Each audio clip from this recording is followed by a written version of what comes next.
आप सभी को जय मसीह की। आज के आत्मिक विचार में मैं आप सबका स्वागत करता हूं, जितने लोग ऑनलाइन के माध्यम से जुड़े हैं। मेरे प्रियो, ये अच्छा समय रहेगा, इस लिंक को कॉपी करें, अपने परिवार दोस्तों को शेयर करें ताकि और भी लोग इस आत्मिक विचार में जुड़ने पाए। आइए हम आज के आत्मिक विचार में जाए। उससे पहले एक वचन को पढ़ते। भजन संहिता की पुस्तक उसका 40 अध्याय उसका 3 पद। उसने मुझे एक नया गीत सिखाया जो हमारे परमेश्वर की स्तुति का है। बहुतेरे ये देखकर डरेंगे और यहोवा पर भरोसा रखेंगे। मेरे प्रिय, परमेश्वर का वचन कहता है कि उसने हमें एक नया गीत सिखाया है जो परमेश्वर की स्तुति के लिए है, और बहुतेरे ये देखकर डरेंगे और परमेश्वर पर भरोसा करेंगे। मेरे प्रिय, वो परमेश्वर जिसने आपको और मुझे नया गीत दिया है। आइए आज के दिन हम परमेश्वर की आराधना करें ताकि लोग परमेश्वर पर भरोसा करने पाए, लोग देखने वाले यीशु पर भरोसा करने पाए। आइए हम सब मिलकर अपनी आंखों को बंद करें और परमेश्वर की आराधना में जाए। खुदावन आसमानी बाप, प्रभु तेरी हजूरी में आते नम्रता और दीनता के साथ। जब प्रभु हम आपकी आराधना करते होने देना प्रभु, हमारी आराधना आपको ग्रहण योग्य होने पाए। पिता, हर चीज तेरे हाथों में सौंपते हैं। प्रार्थना यीशु आपके मुबारक और मीठे नाम से मांगते, सबने कहा आमीन आमीन। सृष्टि पर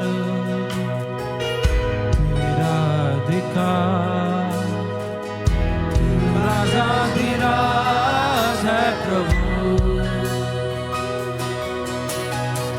तुझसे है जमीन, तुझसे आसमां, जग का तू मालिक प्रभु। सारी सृष्टि पर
अन्य आवाज उठाकर गाए।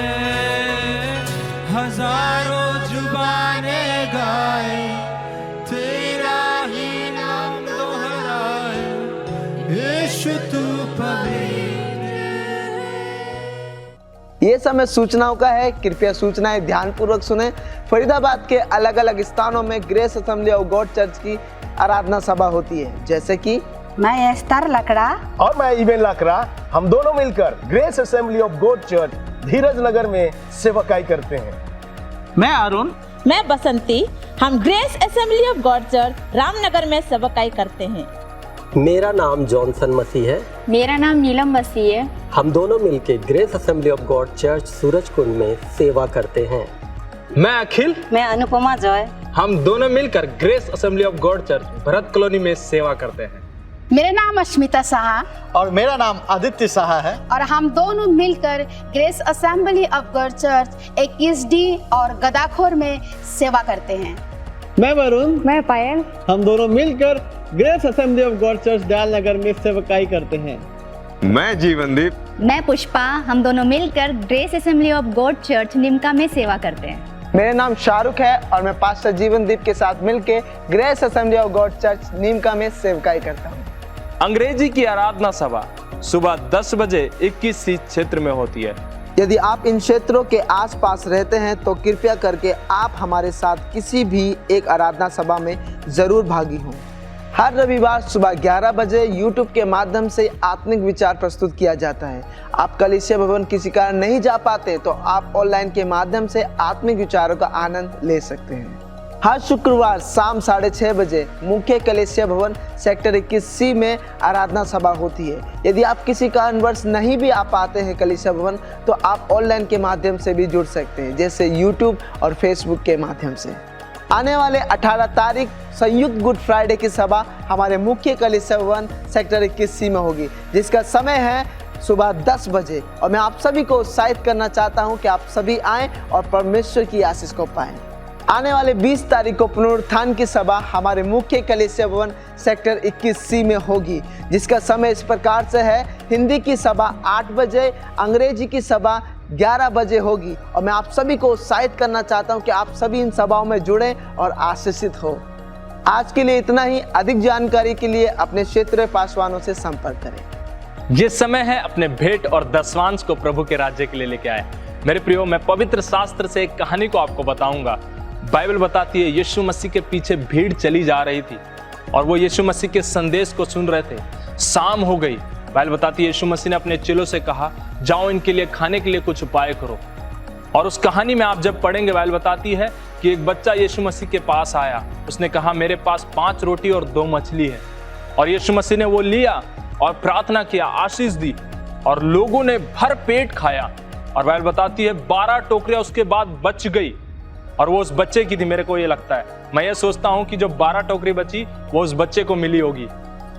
जब हम परमेश्वर के राज्य में अपना बेहतर देते हैं, प्रभु हमें एक की जगह 2 देता है। मेरे प्रियो, कभी भी हम इस बात को ना सोचे कि मैंने जो बोया है वो मैं काटूंगा नहीं काटूंगा।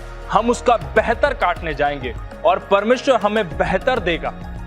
इसलिए हम अपने जीवन को उत्साहित करें, अपने मन को सिखाएं कि हम परमेश्वर के राज्य के लिए अच्छा बोना सीखें, ताकि परमेश्वर हमें आशीषित करने पाए। आइए हम प्रार्थना करें। ऐ आसमानी बाप, प्रभु तेरी हजूरी में आते नम्रता और दीनता के साथ। पवित्र परमेश्वर, जब हम अपने भेंट और दशवांश को तेरे राज्य में लेके आते हैं, होने देना आप हमारी सहायता करना प्रभु। हर बात के लिए आपको धन्यवाद देते हैं। प्रार्थना यीशु आपके मुबारक और मीठे नाम से मांगते सबने कहा आमीन आमीन। कृपया ध्यान दें, आप अपने भेंट और दशवांश को ऑनलाइन के माध्यम से दे सकते हैं, जैसे कि फोन पे, गूगल पे, पेटीएम, QR कोड को स्कैन करके और बैंक ट्रांसफर के माध्यम से भी अपने भेंट और दशवांश को भेज सकते हैं। यह समय है परमेश्वर को वचन को मनन करने का। आइए, इससे पहले कि हम परमेश्वर को वचन को मनन करें, अपने हृदय को तैयार करें, अपने मन को तैयार करें, ताकि इस वचन के द्वारा हमारे जीवन एक आशीषित होने पाए। मेरे साथ निकालिए लूका रचित सुसमाचार 10 अध्याय का 38 पद से लेकर 42 पद।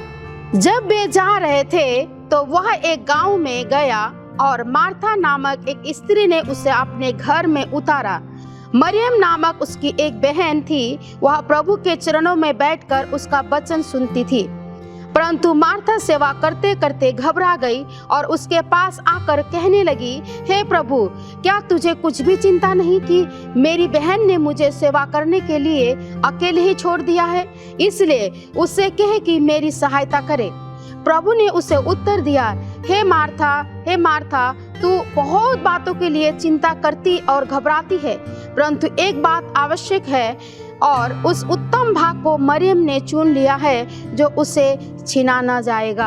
हम इसमें पढ़ते हैं कि दो बहनों के विषय में, जब वो दो बहनें हैं मार्था और मरियम, जब यीशु मसीह और उसके चेले उस गांव में से होकर जा रहे थे तो मार्था ने यीशु मसीह को अपने घर में बुलाती है। जब अपने घर में बुलाती है, हम इसमें पढ़ते हैं कि वो मार्था अपने घर के काम में लग जाती है, लेकिन जो मरियम है प्रभु यीशु मसीह के चरणों में बैठकर उसके वचन सुनती है। जब उसके बाद जब मार्था उससे बोलती है प्रभु यीशु मसीह को, प्रभु यीशु मसीह देखो मेरी बहन जो है मेरी सहायता नहीं कर रही है, वो तो बैठी हुई है, उसको कहे कि वो मेरी सहायता करे। लेकिन यीशु मसीह मार्था को कहते हैं, क्योंकि मरियम ने जो चुना है उसने उत्तम भाग को चुना है, उसे कोई भी छीना नहीं जाएगा। मेरे प्रियो, जब हम इसमें पढ़ते हैं, जो मार्था है घर की चिंताओं में, परेशानियों में घबरा जाती है, काम में कैसे करूं, क्या करूं, वो काम में लग जाती है। लेकिन मरियम परमेश्वर को वचन सुनती है, क्योंकि वो जानती परमेश्वर को पहला स्थान देती है, परमेश्वर के सम्मुख रहती है, उसके चरणों में बैठती है। लेकिन एक बात को आप ध्यान रखिएगा, बुलाया मार्था ने था, लेकिन प्रभु के चरणों में मरियम बैठी, लेकिन मार्था नहीं। कई बार हम अपने जीवन में यीशु मसीह को अपने जीवन में बुलाते हैं और हम वो जो परमेश्वर को जो स्थान देना चाहिए वो नहीं देकर और चीज़ों में और संसारिक चीज़ों में और घर के जिम्मेदारियों में परेशान, ये सारे चीज़ों में हम चिंता करने लगते हैं, लेकिन परमेश्वर को स्थान नहीं दे पाते हैं। मेरे प्रियो, जब हम प्रभु यीशु मसीह का धर्म और राज्य की खोजी करेंगे तो वो सारे वस्तु जो हमें चाहिए वो हमें मिल जाएगा। हमें सबसे पहले परमेश्वर को वचन को सुनना है, परमेश्वर के सम्मुख जाना है, उसकी उपस्थिति में रहना है। वो सारी चीज़ें, हमारे चिंताएं, हमारा परेशानी, हम जो घबराहट, हमारा डर जो है, वो सारी चीज़ें जो परमेश्वर वो सारे चीज़ों को सही करेगा अगर हम परमेश्वर को उपस्थिति में बैठेंगे। वचन इस प्रकार से कहता है, यहोशू का पुस्तक 1 अध्याय का 8 पद में लिखा है, व्यवस्था की यह पुस्तक तेरे चित्त से कभी ना उतरने पाए, रात दिन इसमें ध्यान दे रहना। ऐसा ही करने से तेरे सब काम सफल होंगे और तू प्रभावशाली होगा। इसमें हम पढ़ते हैं व्यवस्था के विषय में रात दिन ध्यान दे रहना, उस परमेश्वर को वचन को पढ़ना, उसको अपने जीवन में लागू करना, उसे अनुसार अपने जीवन को बिताएंगे, वो सारे चीजें, हमारे कार्य, हमारे जो भी जिम्मेदारी को है, परमेश्वर सफल करेगा। मेरे प्रियो, हम अपने जीवन में, अपने कार्य में, अपने परिवार में हमें परमेश्वर प्रभु यीशु मसीह को पहला स्थान देना है। जब हम प्रभु यीशु मसीह को अपने जीवन में पहला स्थान देते हैं, वो सारे काम जो रह गए हैं, वो सारे काम जो बिगड़ गए हैं, वो सारे काम अधूरे रह गए हैं, परमेश्वर सफलता को देगा। इसलिए हमें अपने जीवन में परमेश्वर को पहला स्थान देना है। जिस प्रकार से हम मरियम को देखते हैं, मरियम प्रभु के चरणों में बैठती है, वो किसी बातों को चिंता नहीं करती है, किसी चीज़ों को चिंता नहीं करती है, वो जानती है परमेश्वर के सम्मुख रहना कितना उत्तम बात है। उसी प्रकार से वो सारे चीज़ों को छोड़कर हमें परमेश्वर को अपने जीवन में पहला स्थान देना है, वो कार्य को छोड़कर परमेश्वर को पहला स्थान में देना है।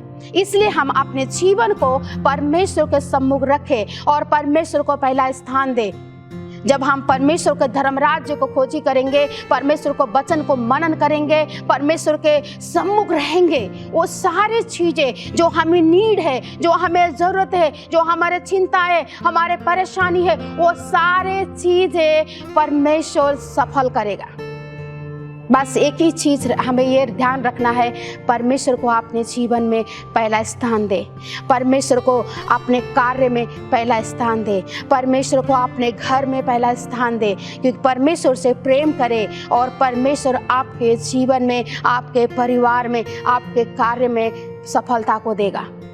मेरे प्रिय, इस जो भी वचन को आज आपने सुना है, प्रार्थना करें, प्रभु मैं अपने जीवन में वो सारे जिम्मेदारी को लेकर चिंता ना करूं, वो सारे घर की परेशानी को लेकर चिंता ना करूं, हम क्या खाएंगे, क्या पिएंगे, कैसा घर चलेगा, कैसे हम करेंगे, ये चिंता ना कर। जिस प्रकार से मार्था कर रही थी, हमें परमेश्वर के सम्मुख जाए, परमेश्वर के बातों को सुने, परमेश्वर को वचन को सुने। परमेश्वर आपके जीवन में आपको बुद्धि देगा, आपको ज्ञान देगा, आपको समझ देगा, किस प्रकार से आपको चलना है। परमेश्वर अगुवाई करेगा। बस यही कि हमें अपने जीवन में परमेश्वर को पहला स्थान देना है। यदि आप आज इस समय आप किसी भी चीज़ों को, परमेश्वर को छोड़कर ऐसी किसी इंसान को पहला स्थान दे रहे हैं, या फिर अपने कार्य को पहला स्थान दे रहे हैं, या फिर अपने परिवार को पहला स्थान दे रहे हैं, आज निर्णय ले कि परमेश्वर यीशु मसीह को पहला स्थान देने पाए।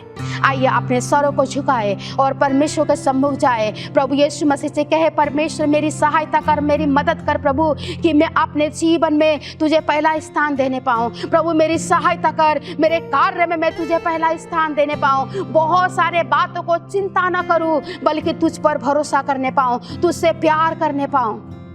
प्रभु आपका धन्यवाद करते, जितने भी लोगों ने इस वचन को सुना है प्रभु, आप उनके जीवन में कार्य कर, उनके परिवार में कार्य कर प्रभु, वो तुझे अपने जीवन में पहला स्थान देने पाए। प्रभु आपका धन्यवाद करते परमेश्वर, जो भी वचन को आज हमने सुना है प्रभु, हमारे जीवन में परमेश्वर फल ला कर आने पाए और एक हमारा जीवन एक आशीषितमय होने पाए। धन्यवाद करते प्रभु हर बातों के लिए। धन्यवाद के साथ प्रार्थना प्रभु यीशु मसीह के नाम से मांगते हैं, आमीन, आमीन।